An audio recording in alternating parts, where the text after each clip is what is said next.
Hi, this is Sally Morgan, physical therapist, craniosacral therapist, and TTouch practitioner for animals and people. And this is Tristan Corgi, who is a Corgi. And we're here for Conversations with a Corgi. And today we will be continuing our look at the variety of TTouches that we have to offer to our pets and to ourselves. And today's special TTouch is Lick of the Cow's Tongue. This has long been one of my favorite TTouches since I learned how to do it, because it feels so good to do it on a horse as you're bending your body and running your hand up and around. It's just such a natural motion, and it's so wonderful to do it and to receive it. I also love the lick of the cow's tongue because my mom grew up on a dairy farm, and she has always spoke lovingly of her cows that she had when she was a little girl. And until recently, she lived across the street from a dairy farm where she grew to know each of the cows a little bit and go and visit them daily. I remember her stories of feeling that lick of a cow's tongue on her hands when she gave them a treat. And unlike horses, who you feel mostly their lips and their muzzle when they take a treat from you, the cows tend to lick your hands, and their tongue is rough and long and very articulated. And it's a really different feeling. And I think that's a great name for this particular TTouch. Linda describes walking one day and with a friend and having developed this diagonal stroke, wondering what to call it, and then hearing a cow moo nearby. And so it became the lick of the cow's tongue. And it really does feel, in a way, on a human especially, like a cow is licking you. I love this TTouch because it does so many good things for your dog. It's a long diagonal stroke across the lay of the hair, and then you can do it in a way that will activate your dog, relax your dog, or connect your dog from side to side. It's also one that we use pretty often with kitties. This TTouch can increase circulation and relax sore muscles and muscles that have been worked hard in exercise. We often use it with horses after a long ride or during a competition to restore balance to the body and the body systems. It's a great one to do with your dog if he's competing in agility or other dog sports where he's really exercising hard. And it's a great thing to do with a cat who is sensitive or nervous. It's particularly good on a hot day because it does seem to bring down the animal's body temperature quickly. So if you have a horse and you're out riding in July and you suddenly notice he's getting overheated, you can jump off or even from the saddle do a few of these lick of the cow's tongues, and it will bring down their temperature and bring relaxation to their body systems. So to do this TTouch, you're using most of your hand. You're using your fingertips and your thumb and this part of your hand that you were using in like the lying leopard. And we'll use our demonstration corgi here. And I don't know if you'll be able to see it from this angle, but you start under the animal's midline, behind their shoulders, and you come up their body. I'll do it on my side first. You come up their body, and as you come up, you turn your hand and go the other way. So for this guy, I'll be coming from underneath, and then my hand turns and goes across the top of the body. That's one way to do it. So you're coming from underneath, stroking really gently and up and across the body. And as we did with the belly lifts, you start near the shoulders and work your way gradually to the hindquarters, doing these long strokes. And you can also do one where you just come under the shoulders and then back up and diagonally over the haunches. Or you can do them more perpendicular to the ground this way. So you have those two options. You can also do them up and around the neck, or up and around the back of the neck this way, depending on what the needs of your particular dog are. So if I were coming this way, I'd come from underneath, your hand turns, and then goes over the top. Coming from underneath, your hand turns, and then goes over the top. So let's try this with Tristan Corgi, who is once again falling off his pillows. Can you stand up, please, Tris? You have to stand on the table, I think, for people to see you. Well, I might have to hold him this way.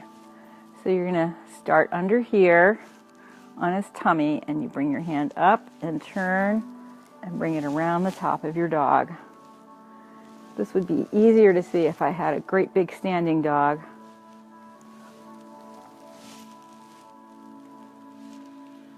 Tristan's especially tired today because we had to go to our job yesterday, and then we went to do our taxes, and everyone in the tax office is a dog lover.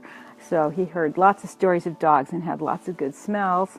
And there has been research that's shown that the presence of a dog enables people to make fewer math errors.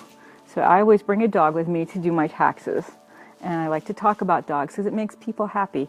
And Bernie Siegel has said often that if the person you're working with, no matter what you're doing, sees you as an individual, then you have a different relationship, and your whole experience with them will be very different than if you're just another person. So, Tristan, I don't know how long he can stand up like this. So I hope you can see those TTouches, lick of the cow's tongue, on Tristan. Now, because this is such a great touch to do with a nervous or sensitive kitty, I have my little kitty demo here. So with a long-haired cat, you'll just lift the fur, the hair a little bit between your fingers, and you're going to slide from the tail up the back and across the shoulders. So I would start here, go over the top of the kitty, and over to his shoulders on the other side. Coming up like this, turn your hand and go towards the front, over his ears even. Coming up the back, turn your hand and go up over the ears. So there's a couple of ways that we can do this. If you come up the back and go over the shoulder on the other side and connect to the ground, you're grounding the animal. If you come up and over the neck, you're connecting the front to the back. And then if you come up and your hands run off, it's bringing energy to the animal. This is something we do with, for instance, a horse before a competition in the show ring. You can do this, connect the sides, and come up and run your hands over the top. And I'll show you on the British Corgi. So with the horse that you want to have energized for competition, you come under the stomach, bring your hand up, and then go off the top line.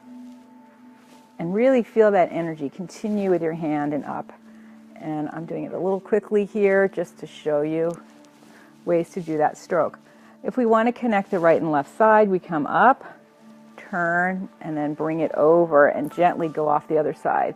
If you're doing this with a big dog, your hand will just naturally follow his body and come off the other side. You can also connect the front to the back by starting pretty much between and behind the front legs, coming up, turn your hand, and then coming over the back, even going up their tail.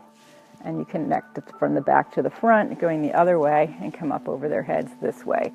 This feels really good. If you have a dog with any kind of a long coat, to come up over their head and do a little bit of what we call a hair slide on the top of their head or up their ears, this is really, it gives you chicken skin, as Linda Tellington says, goose skin, as my farm girl mom taught me to say. So you can do those lick of the cow's tongues in several different ways. So you're using your curved fingers and you're just following it up onto the animal's back and across the shoulders or across the hindquarters like this. The tricky part is getting that turn of the hand. Don't try to force it, because as you come up the animal, your body will naturally follow that curve. It should be a comfortable thing for you to do. If you start to get tension in your wrist, for instance, if I try to make the turn here, it's very difficult and puts tension in my arm. So the turn is usually in the midpoint of the animal that you're working with. If you want to relax a dog, you're going to run your fingers lightly and slowly as you take deep breaths. And your fingers are going to be slightly spread apart and gently curved, with the heel of your hand also touching your dog like this, long strokes. This is also good just to make your dog feel good. And you can do that when they're also lying on their side. They don't have to be standing. And as with the belly lifts, I have seen really big improvements in balance and gait from doing lick of the cow's tongue. Again, you're giving them a tad of a balance challenge if you're doing this with them standing, and it helps them feel both sides of their body. It helps encourage them to have equal weight bearing on all 4 legs.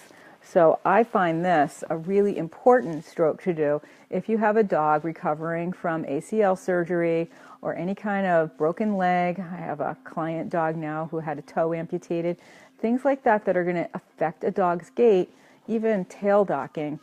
Some dogs break their tails, sadly, in midlife and need to get a tail docking.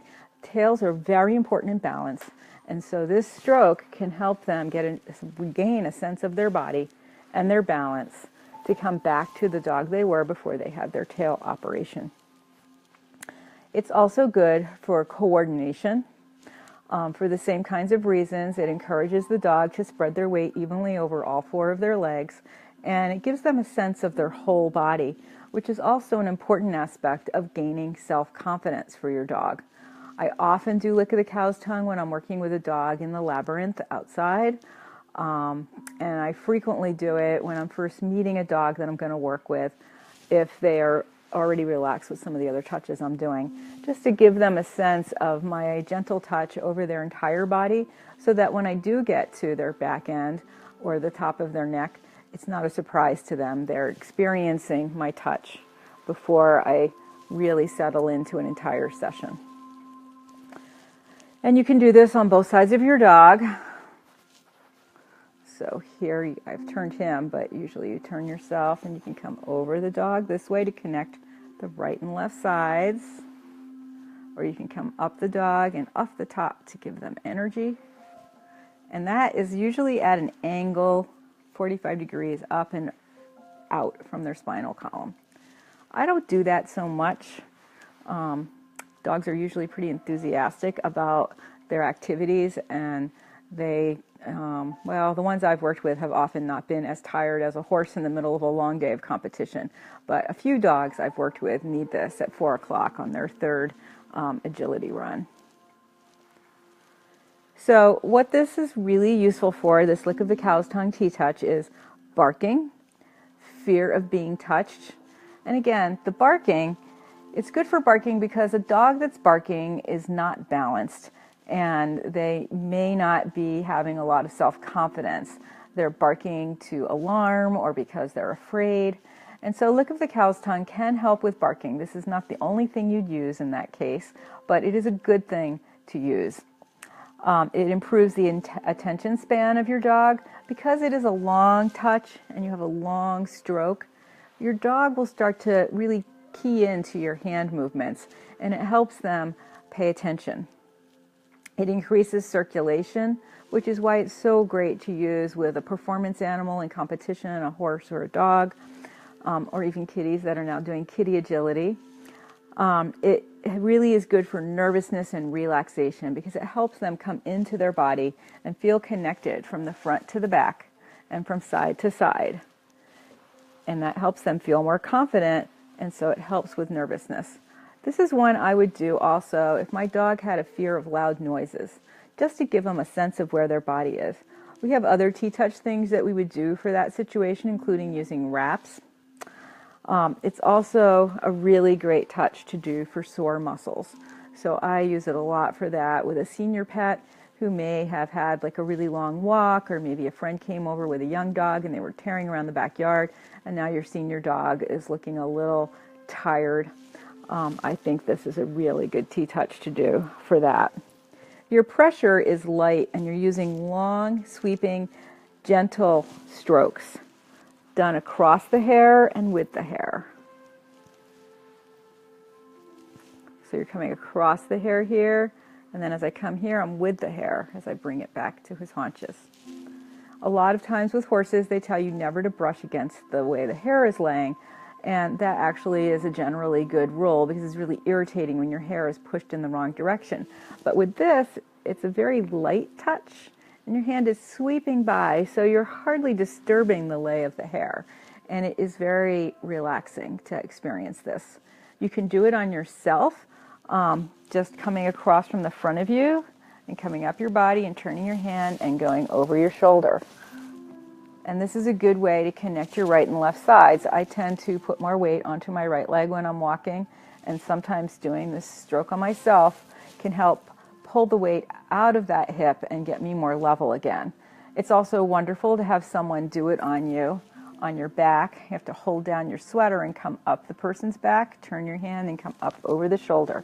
And if you have a partner you can do this with and experience the difference between coming up and across and meeting the shoulder, or coming up and across and sweeping up, it would be good for you to see the difference between these two strokes before practicing them on your dog. And you can do it a little bit on yourself, even coming up from the front and around and then come up and meet the shoulder, as opposed to coming up and across and off. I got caught in my hair, but that's basically how you could practice it on yourself. So I encourage you to practice lick of the cow's tongue with your pets and try some different sizes and types of animals. Tristan's falling off his pillows really seriously here. I don't know how he looks so comfortable when his whole bottom half is falling into my lap. Poor Tristan. He's extremely tired today. He had a long day yesterday. We didn't even get home until 8 last night, which is 4 hours past doggy dinner time. Oh, he heard that. So it's still about 12 degrees here, not with the wind chill we had yesterday, but last night it was very cold. And now we're getting into some warmer weather in the 40s and 50s, but they're bringing us rain and a wintry mix of precipitation. This is not typical at this time of year in Massachusetts.